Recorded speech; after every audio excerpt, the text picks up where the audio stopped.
Hello दोस्तों, आप लोगों को मेरे इस यूट्यूब चैनल में बहुत बहुत स्वागत है। मेरा नाम प्रहलाद कुमार है और आप लोग को मैं कल फिजिक्स के बारे में बताया हूँ, जिसमें मैं पहला चैप्टर आवेश एवं विद्युत क्षेत्र स्टार्ट किया था, जिसमें पार्ट 1 पढ़ा दिए थे। आज पार्ट 2 होने वाला है। तो कल हम लोगों ने आवेश के बारे में जाना, स्थिर वैद्युतिकी के बारे में जाना, 1 कूलम बराबर कितना होता है ये जाने। आइए कुछ रिवीजन कर लेते हैं, तब आगे बढ़ेंगे। तो हम लोग जानते हैं कि स्थिर वैद्युतिकी किसे कहते हैं। तो स्थिर वैद्युतिकी भौतिकी की अवभार शाखा, जिसके अंतर्गत विरामा में स्थिति आवेश का अध्ययन किया जाता है, स्थिर वैद्युतिकी कहलाता है। ठीक है। विरामा विरामा स्थिति में कौन कौन आएगा? तो पहला गॉस का नियम आएगा, दूसरा आवेश एवं विद्युत क्षेत्र आएगा, तीसरा में संधारित्र आएगा, चौथा में विद्युत स्थिति ऊर्जा एवं विद्युत विभव आएगा। ठीक है। फिर हम पढ़े आवेश यानी चार्ज क्या होता है। तो किसी पदार्थ का वह गुण जो विद्युत तथा चुंबकीय प्रभाव उत्पन्न करता है या फिर महसूस करता है, और इसे कैपिटल क्यू या स्मॉल क्यू द्वारा सूचित करते हैं। ठीक है। और इसके कुछ महत्वपूर्ण बिंदु जाने थे। आवेश एक अदिश राशि है, इसका एसआई मात्रक कूलम्ब होता है, इसका बीमा IT या AT होता है। फिर जाने थे कि 1 कूलम्ब आवेश बराबर होता है 3 गुने 10 के पावर 9 ESU। 3 गुने 10 के पावर 9 ESU बराबर होता है 1/10 EMU, जहां ESU को स्टैड कूलम्ब पढ़ा जाता है। स्टैड कूलम्ब पढ़ा जाता है, यानी आवेश का सीजीएस मात्रक होता है, सीजीएस मात्रक होता है जो होता है स्टैड कूलम्ब, यानी ESU होता है। फिर हम जाने आवेश कितने प्रकार के होते हैं। तो आवेश 2 प्रकार के होते हैं, पहला धन आवेश, दूसरा ऋण आवेश, पॉजिटिव चार्ज और नेगेटिव चार्ज। धन आवेश और ऋण आवेश। ठीक है। इलेक्ट्रॉन पर ऋण आवेश होता है तथा प्रोटॉन पर धन आवेश होता है। यह बेंजामिन फ्रैंकलिन के द्वारा माना गया था। तथा हम जाने कि दो समान आवेश वाले एक दूसरे को प्रतिकर्षित या विकर्षित करते हैं, तथा दो विपरीत आवेश एक दूसरे को आकर्षित करते हैं। ठीक है। यहाँ से ऑब्जेक्टिव आता है, न्यूमेरिकल बनाने में काम देता है। ठीक है। तो रिवीजन हो गया। तो अब हम लोग आज पार्ट 2 पढ़ने वाले हैं। क्या पढ़ेंगे? पार्ट 2 के बारे में पढ़ेंगे। पार्ट 2 आज लेक्चर है, जिसमें आज हम लोग पढ़ेंगे पहला पॉइंट मूलकण के बारे में पढ़ेंगे, मूलकण। दूसरा में पढ़ेंगे इलेक्ट्रॉनिक आवेश, इलेक्ट्रॉनिक आवेश। तीसरा पॉइंट पढ़ेंगे आवेश के क्वांटमीकरण सिद्धांत, क्वांटमीकरण सिद्धांत। ठीक है। आज ये 3 लेक्चर कंप्लीट करेंगे हम लोग, 3 पॉइंट कंप्लीट करेंगे। तो आइए पहले हम शुरू करेंगे मूलकण के बारे में जानेंगे, फंडामेंटल पार्टिकल्स के बारे में जानते हैं। मूलकण यानी मूलकण का मतलब हुआ, इसमें इलेक्ट्रॉन, प्रोटॉन और न्यूट्रॉन के आवेश तथा द्रव्यमान के बारे में जानेंगे। तो हम लोग एक साइड मूलकण लिखेंगे, दूसरा साइड आवेश लिखेंगे, तीसरा साइड द्रव्यमान लिखेंगे। मूलकण फंडामेंटल पार्टिकल्स इसके अंग्रेजी में बोलते हैं। इसे आवेश को चार्ज बोलते हैं, द्रव्यमान को मास बोलते हैं। ठीक है। तो इसमें पहले हम जानेंगे प्रोटॉन पर कितना आवेश होता है। प्रोटॉन पर आवेश होता है प्लस 1.6 गुने 10 के पावर -19 कूलम, और जिस पर द्रव्यमान होता है वो होता है 1.6725 गुने 10 के पावर माइनस 27 किलोग्राम होता है। ठीक है, कोई पूछेगा कि प्रोटॉन पर आवेश कितना होता है, तो हम लोग बोलेंगे प्लस 1.6 गुने 10 के पावर माइनस 19 कूलम। और द्रव्यमान पूछेगा तो बोलेंगे 1.6725 गुने 10 के पावर माइनस 27 किलोग्राम। फिर है इलेक्ट्रॉन। इलेक्ट्रॉन पर पूछेगा आवेश कितना होता है, तो इसमें सिर्फ माइनस लग जाता है, माइनस 1.6 गुने 10 के पावर माइनस 19 कूलम। और इस पर जो द्रव्यमान होता है वो होता है 9.1 गुने 10 के पावर माइनस 31 किलोग्राम होता है। ठीक है, इलेक्ट्रॉन पर कितना आवेश होता है, माइनस 1.6 गुने 10 के पावर माइनस 19 कूलम, और द्रव्यमान होता है 9.1 गुने 10 के पावर माइनस 31 किलोग्राम। और न्यूट्रॉन पर पूछेगा, न्यूट्रॉन पर तो इसका आवेश शून्य होता है तथा द्रव्यमान 1.6741 गुने 10 के पावर माइनस 27 किलोग्राम होता है। तो आप लोग समझ गए होंगे। अगर कोई हमसे पूछेगा कि प्रोटॉन पर कितना आवेश होता है, तो हम लोग बोलेंगे प्लस 1.6 गुने 10 के पावर माइनस 19 कूलम। और द्रव्यमान पूछेगा तो बोलेंगे 1.6725 गुने 10 के पावर माइनस 27 किलोग्राम। और इलेक्ट्रॉन पर अगर आवेश पूछेगा तो बोलेंगे माइनस 1.6 गुने 10 के पावर माइनस 19 कूलम। और इस पर द्रव्यमान होता है 9.1 गुने 10 के पावर माइनस 31 किलोग्राम। और न्यूट्रॉन पर जो आवेश होता है वो शून्य यानी उदासीन होता है। ठीक है, और इसका जो द्रव्यमान होता है वो होता है 1.6741 गुने 10 के पावर माइनस 27 किलोग्राम होता है। ठीक है, तो आइए हम लोग इतना समझ चुके होंगे आप लोग, मैं उम्मीद करता हूँ, आशा करता हूँ कि आप लोग इतना समझ चुके होंगे। मेरा इस सेशन को खूब शेयर कीजिएगा अपने दोस्तों के बीच, लाइक सब्सक्राइब कीजिएगा। ठीक है, अब आइए हम लोग पढ़ेंगे किसके बारे में, इलेक्ट्रॉनिक आवेश के बारे में पढ़ेंगे। दूसरा पॉइंट था इलेक्ट्रॉनिक आवेश। इलेक्ट्रॉनिक आवेश, इलेक्ट्रॉनिक चार्ज, इलेक्ट्रॉनिक चार्ज। ठीक है, यानी इलेक्ट्रॉनिक आवेश कहते किसको है, एक इलेक्ट्रॉन आवेश के परिमाण को इलेक्ट्रॉनिक आवेश कहा जाता है। यानी एक इलेक्ट्रॉन आवेश के परिमाण को, यानी अभी हम पढ़ाएं कि एक इलेक्ट्रॉन बराबर कितना होता है, तो माइनस एक इलेक्ट्रॉन की आवेश कितना होता है, माइनस 1.6 गुने 10 के पावर माइनस 19 कूलम होता है। तो वही बोल रहा है इलेक्ट्रॉनिक आवेश किसे कहते हैं, तो एक इलेक्ट्रॉन आवेश के परिमाण को इलेक्ट्रॉनिक आवेश कहते हैं। तो आइए हम परिभाषा लिखते हैं।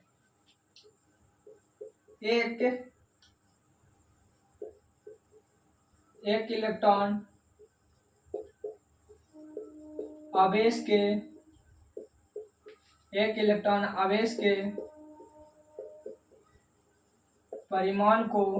को इलेक्ट्रॉनिक आवेश कहते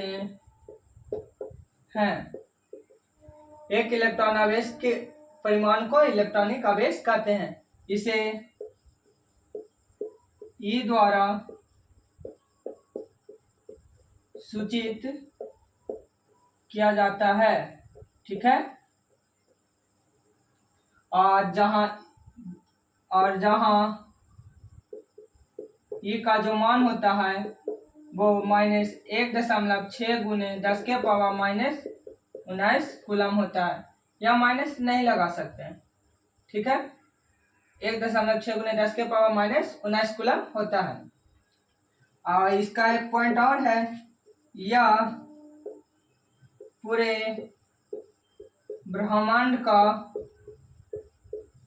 ब्रह्मांड का सबसे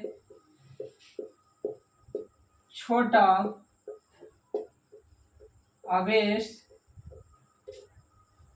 आवेश होता है। ठीक है, पूछेगा कि इलेक्ट्रॉनिक आवेश कहते किसको है, तो हम बोलेंगे एक इलेक्ट्रॉन आवेश के परिमाण को इलेक्ट्रॉनिक आवेश कहा जाता है। इसे सूचित ई द्वारा किया जाता है और यह पूरे ब्रह्मांड का सबसे छोटा आवेश होता है। ऑब्जेक्टिव में आएगा कि पूरे ब्रह्मांड का सबसे छोटा आवेश कौन सा होता है, तो इलेक्ट्रॉनिक आवेश होता है। ठीक है, तो मैं उम्मीद करता हूँ कि यह टॉपिक आपको समझ आया होगा। चलिए अब मैं आगे बढ़ाता हूँ। आप लोग मेरे इस सेशन को खूब शेयर कीजिए अपने दोस्तों के बीच, लाइक सब्सक्राइब कीजिए। ठीक है, तो अब आइए अगला पॉइंट हम पढ़ेंगे, आवेश के क्वांटमीकरण सिद्धांत। आवेश के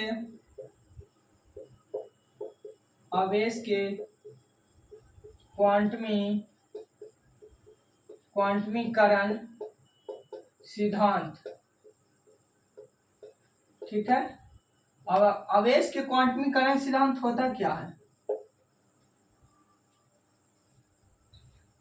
आवेश का क्वांटमीकरण सिद्धांत होता क्या है? क्वेश्चन हो सकता है कि आवेश का क्वांटमीकरण सिद्धांत होता क्या है, तो हम लोग बोलेंगे आवेश के क्वांटमीकरण सिद्धांत के अनुसार, आवेश के क्वांटमीकरण सिद्धांत के अनुसार किसी वस्तु का आवेश इलेक्ट्रॉनिक आवेश के पूर्ण गुणज होता है। यानी पूर्ण गुणज का मतलब हुआ बटा के रूप में नहीं होना, यानी जैसे 1/2, 4/2, 3/2, ऐसे बटा के रूप में नहीं होना चाहिए। यानी पूर्ण गुणज 2, 3, 4 ऐसे इस रूप में होना चाहिए। ठीक है, तो आइए हम लोग इसका परिभाषा लिखेंगे। आवेश के क्वांटमीकरण सिद्धांत के अनुसार, आवेश के क्वांटमीकरण सिद्धांत के अनुसार किसी वस्तु का आवेश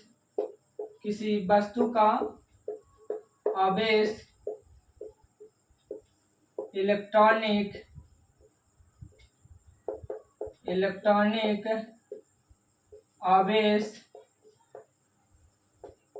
आवेश के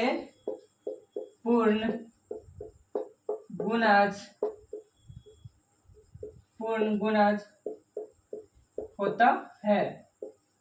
अर्थात Q बराबर प्लस माइनस एनी, जहां E का मान होता है 1.6 × 10⁻⁻⁹ कूलम। ठीक है, और जो N है वो N इस तरह के रूप में जा सकता है, dot dot dot infinity. N इसके रूप में नहीं रख सकता है, यानी पूर्ण गुणज के रूप में नहीं रख सकता है, बटा के रूप में नहीं रख सकता। ठीक है, डॉट डॉट डॉट। ठीक है, देखिए आवेश के क्वांटमीकरण सिद्धांत के अनुसार किसी वस्तु का आवेश इलेक्ट्रॉनिक आवेश के पूर्ण गुणज होता है। यानी अभी हम पढ़ाएं इलेक्ट्रॉनिक आवेश किसे कहते हैं, तो एक इलेक्ट्रॉन आवेश के परिमाण को इलेक्ट्रॉनिक आवेश कहते हैं। उस ई द्वारा सूचित करते हैं। इसमें ई क्या है, ई का इलेक्ट्रॉनिक आवेश का मान है 1.6 × 10⁻⁻⁹ कूलम। इसे क्यू द्वारा सूचित करते हैं। ठीक है, यानी आवेश के क्वांटमीकरण सिद्धांत, यानी आवेश किससे सूचित करते हैं, क्यू से, तो इसे भी क्यू द्वारा सूचित करेंगे। ठीक है, तो मैं उम्मीद करता हूं कि आप लोग समझ गए होंगे। तो अब हम कैसे जानेंगे कि प्लस माइनस कब होगा। ठीक है, फार्मूला में प्लस माइनस दोनों है, तो हम कब जानेंगे कि क्यू बराबर प्लस एन और क्यू बराबर माइनस एन होगा। तो आइए हम जानते हैं। आप लोग मेरे इस सेशन को खूब शेयर कीजिए अपने दोस्तों के बीच, लाइक सब्सक्राइब कीजिए। आइए अब हम जानते हैं कि कब प्लस और कब माइनस होगा। तो इसको हम दो चिन्ह में बांट सकते हैं, पहला धनात्मक चिन्ह, दूसरा ऋणात्मक चिन्ह। धनात्मक चिन्ह किसे कहेंगे, तो धनात्मक चिन्ह जब कोई वस्तु इलेक्ट्रॉन का त्याग करता, अर्थात की कमी होती है। मान लीजिए कि मेरे पास 2 रुपया है, तो हम किसी को दान दे दिए। ठीक है, तो मेरे पास क्या हुआ, कमी हुआ। तो कमी हुआ यानी मेरे पास पहले ज़्यादा था तब ना कमी हुआ, दिए तो मेरे पास प्लस लगेगा यानी मैं त्याग किया, ठीक है। तो आइए पहला हम जानते हैं धनात्मक चिन्ह। धनात्मक चिन्ह, ठीक है, धनात्मक चिन्ह। तो लिखेंगे जब कोई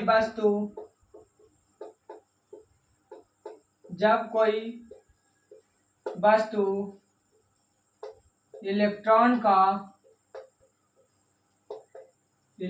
का त्याग करता है, अर्थात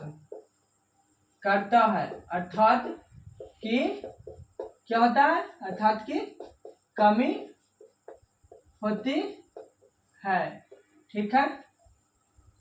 यानी यहाँ फॉर्मूला होगा Q बराबर प्लस एनी। Q बराबर प्लस एनी।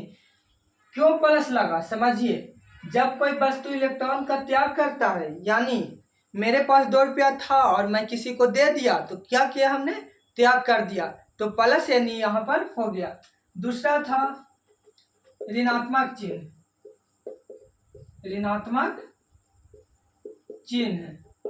ठीक है।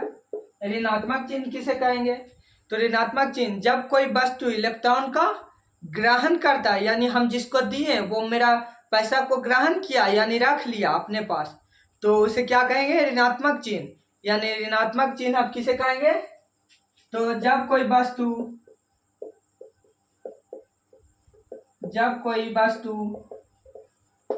इलेक्ट्रॉन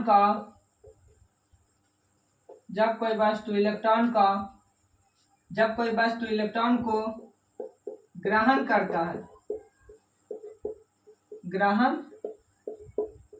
करता है, अर्थात की अधिकतम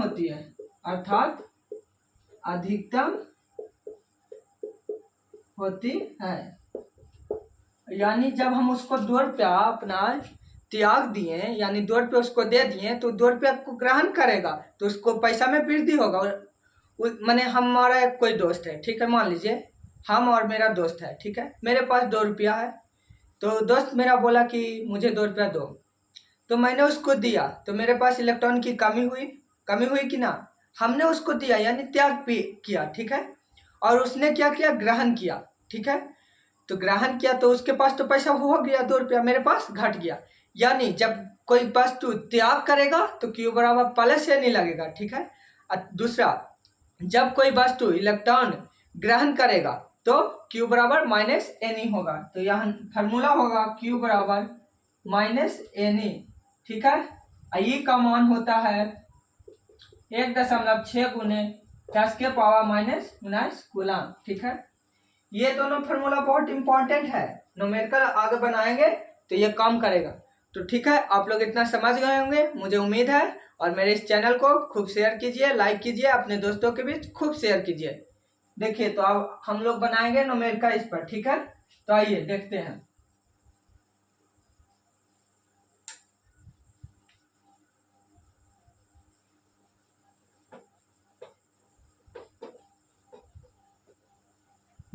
न्यूमेरिकल किस तरह से पूछेगा पहले समझिए। देखिए न्यूमेरिकल, 1 मिनट क्वेश्चन लिख लेते हैं, आप लोग थोड़ा वेट कीजिए। देखिए क्वेश्चन है, यदि कोई उदासीन वस्तु 20 लाख इलेक्ट्रॉन का त्याग करता है तो वस्तु का आवेश ज्ञात करें।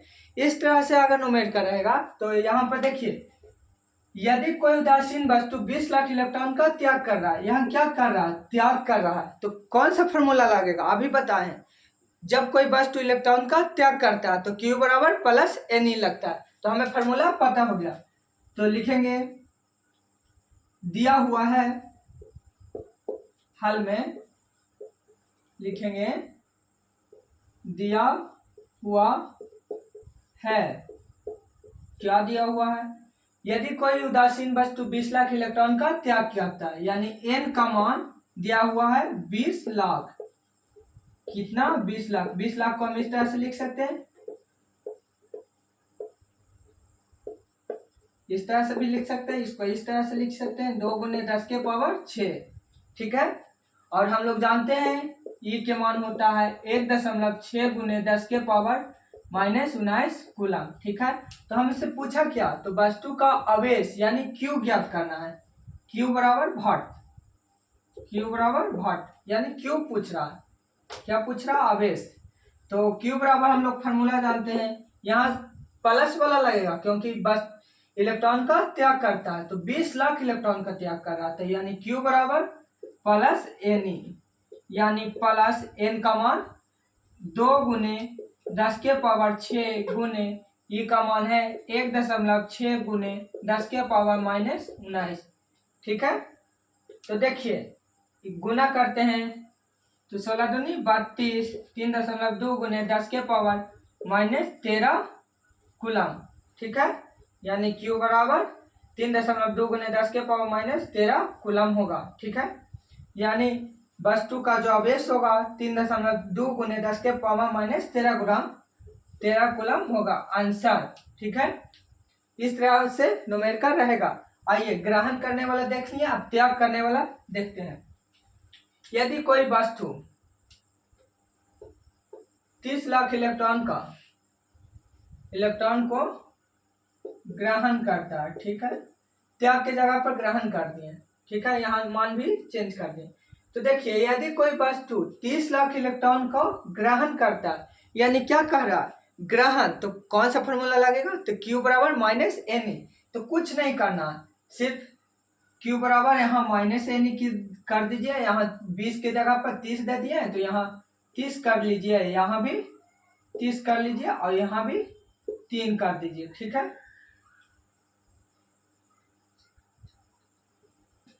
ठीक है, अब यहाँ पर भी पूछ रहा है कि वस्तु का आवेश ज्ञात करें, तो यहाँ हो जाएगा माइनस और यहाँ हो जाएगा, नहीं रुकिए निमर समझा देते हैं, फिर आप लोग अलबल आ जाइएगा। देखिए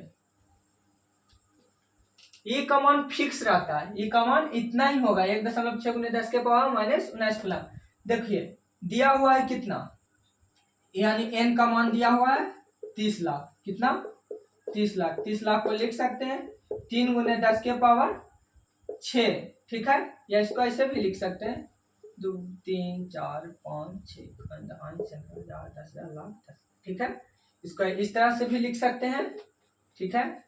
अब देखिए ये का मान दे ले तो कौन सा फॉर्मूला लगेगा था, तो यहाँ पर बोल रहा है ग्रहण करता है, यानी क्यू बराबर -ne, ठीक है, माइनस के माइनस हो गया, एन का मान 3 गुने 10 के पावर 6, 3 गुने 10 के पावर 6 गुने ई का मान है 1.6 गुने 10 के पावर -19 कूलम, ठीक है। अब गुना कर दीजिए 16 48, 16 माइनस 4.8 गुने 10 के पावर -13 कूलम, ठीक है, समझ चुके होंगे। तो ये दोनों टॉपिक पर हमने एक न्यूमेरिकल बता दिया है। मैं उम्मीद करता हूँ कि आप लोगों को मेरा ये सेशन अच्छा लगा होगा। और ये एक न्यूमेरिकल और कर लेते हैं या कर लेंगे, आप ही बताइए, मुझे लगता है कर ही करेंगे, आज ज़्यादा हो चुका है। तो मैं अपने सेशन को यहीं पर समाप्त करना चाहूँगा। तो अगर आप लोगों को मेरा यह सेशन अच्छा लगा होगा तो अपने दोस्तों के बीच शेयर कीजिएगा और लाइक कीजिएगा। तो आज के लिए यहीं तक रहने दीजिए। राधे राधे, जय हिंद।